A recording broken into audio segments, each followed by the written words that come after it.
Purple കാണിക്കൂ ചേട്ടാ, purple red super അല്ലേ? സൂപ്പറായിട്ട്. എനിക്കിത് പൊട്ടിക്കാൻ അറിയില്ല.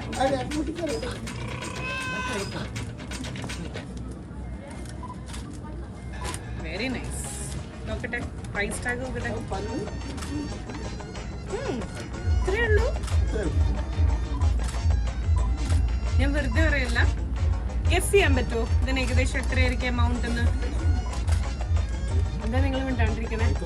5000 ഗസ് ചെയ്യാമോ? ഇവനെ ഞാൻ കന്യാകുമാരി. എത്ര? 1400. ഓ നൈസ്, നന്നായിട്ട്. ഇത് ശരിക്കും പറഞ്ഞാൽ ഒരു എന്താ പറയാ 1500ന്റെ ഉള്ളിലുള്ള സാരിയാന്ന് തോന്നുന്നില്ല.